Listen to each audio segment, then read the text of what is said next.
7월 13일 화요일 새벽입니다. 이번 주 묵상 말씀 출애굽기 12장 3절 말씀입니다.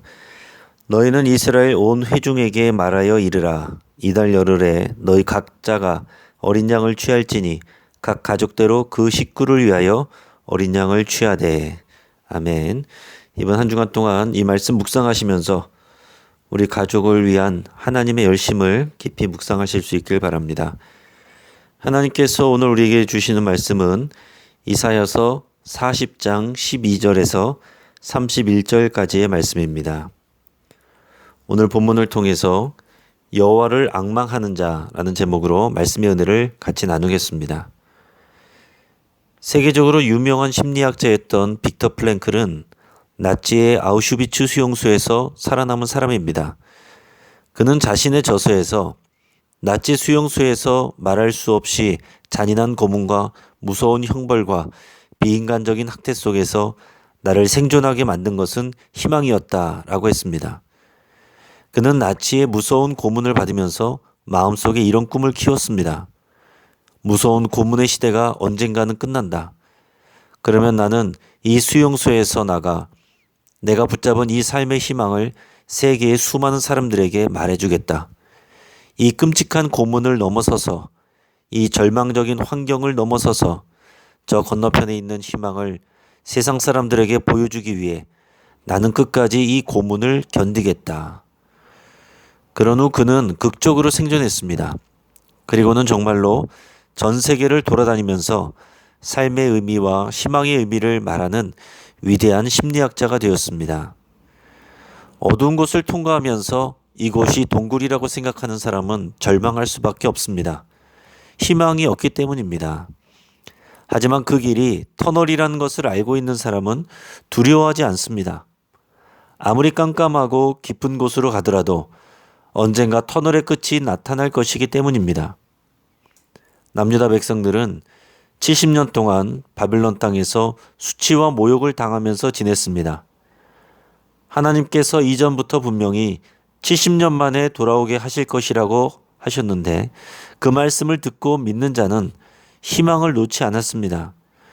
하지만 그 말을 듣지 못했거나 들었어도 믿지 못하는 사람들은 희망을 잃고 죽어갔거나 아예 바벨론 땅에 적응해서 살아갔습니다. 지금 우리는 언제 끝날지 알 수 없는 코로나 상황에 살고 있습니다. 끝날 듯 하면서도 위기가 이어지는 상황 속에서 많은 사람들이 실망하고 낙심하기도 합니다. 아무리 길어도 1, 2년 안에 끝날 것이라는 것을 생각하면서도 이 정도인데 70년의 세월 동안 언제 끝날지 모르는 유배 생활 속에서 희망이 없이 사는 사람들의 마음은 어땠을까요? 희망이 있는 것과 없는 삶의 차이는 매우 큽니다. 그런데 더 중요한 것은 그 희망이 어디서 나오느냐 하는 것입니다. 사람이 만들어낸 근거 없는 내용이나 무조건적인 긍정주의만으로 진정한 희망을 가질 수 없습니다. 그리스도인들은 하나님께 희망을 가져야 됩니다. 우리는 그래서 막연한 희망보다 소망이라는 말을 씁니다. 또 악망이라는 말을 사용하기도 합니다. 절망에도 이상하지 않은 상황에 있던 유배지의 백성들에게 하나님을 바라보고 소망을 가지라고 하시는 우리 하나님의 말씀을 듣고 확신할 수 있기를 바랍니다. 우리가 희망을 갖고 소망을 가질 수 있는 이유는 하나님의 위대하심 때문입니다. 하나님의 위대하심을 신뢰할수록 소망의 강도가 강해지지만 반대로 하나님의 위대하심을 간과하면 두려움과 절망이 커집니다. 오늘 본문의 12절에서 17절까지에서는 이 세상을 창조하신 하나님의 위대하심을 수사적인 질문을 통해서 반문하고 있습니다. 하나님은 고통스러운 상황에 있는 백성들에게 질문을 던지며 생각하게 하십니다.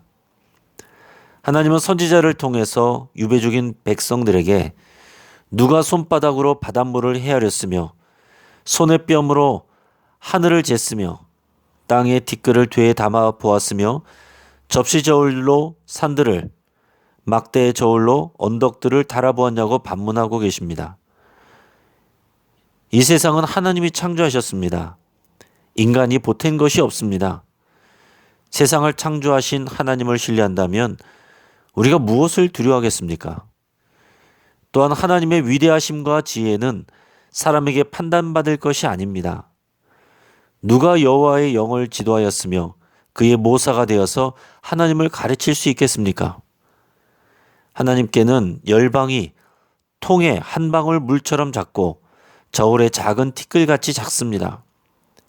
뒤집어서 말하면 하나님은 이 땅의 모든 나라보다 크고 강하십니다. 또한 하나님은 다른 우상과의 비교를 거부하십니다.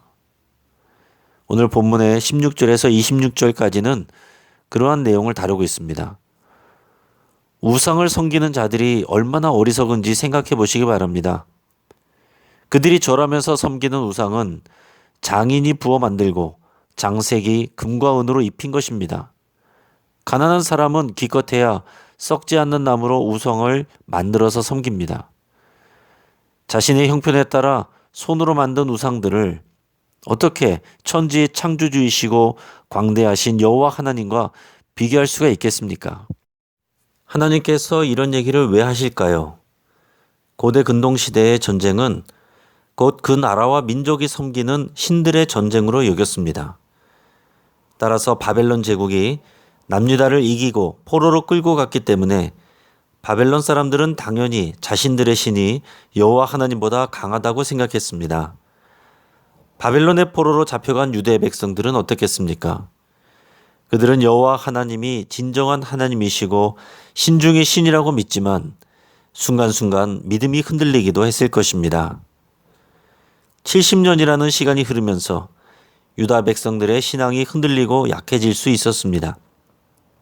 하나님은 그들에게 여호와 하나님이 우상들과 비교할 만한 분이 아니심을 강조하고 있습니다. 바벨론에서 유배 중인 유다 백성들 중에서는 하나님을 원망하는 사람들이 있었습니다. 하나님이 자신들을 잊어버리셨다고 생각하는 자들도 있었습니다. 오늘 본문의 27절 말씀입니다. 야곱아 어찌하여 내가 말하며 이스라엘아 내가 이르기를 내 길은 여호와께 숨겨졌으며 내 송사는 내 하나님에게서 벗어난다 하느냐. 여러분 우리도 그럴 수 있습니다.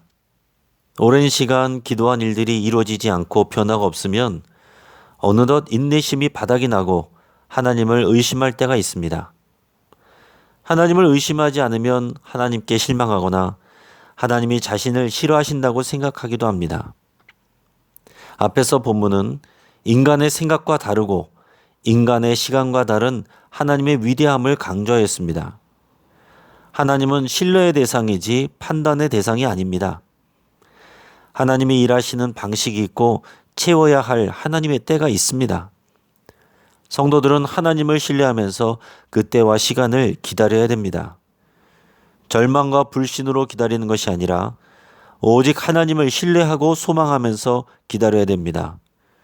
그렇게 하나님을 앙망하는 자에게 하나님은 어둠의 시간들을 견뎌내고 이겨낼 힘과 능력을 부어주십니다. 오늘 본문의 28절에서 31절까지의 말씀입니다.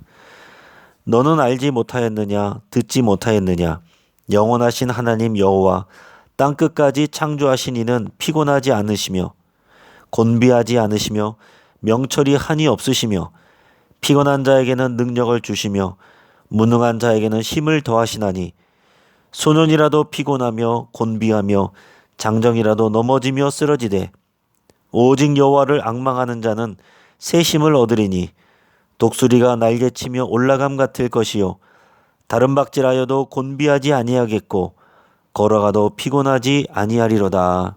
아멘. 이제 말씀을 정리하겠습니다.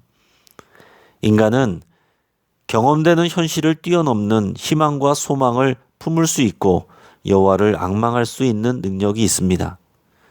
하지만 보이는 현실만을 바라보면 누구나 쉽게 실망하고 낙심할 수 있습니다. 여호와 하나님은 이 우주와 세상을 창조하신 위대하신 창조주이십니다. 온 세상의 나라와 민족들을 다스리시는 하나님이십니다. 하나님의 역사는 인간의 생각의 틀에 묶여 계시지 않습니다. 하나님을 판단하는 자가 아니라 하나님을 신뢰하는 자에게 여호와께서 새로운 힘과 능력을 주십니다. 우리의 모든 의심과 판단을 내려놓고 여호와 하나님을 신뢰하고 앙망하기를 축복합니다. 이제 말씀을 붙잡고 함께 기도하겠습니다.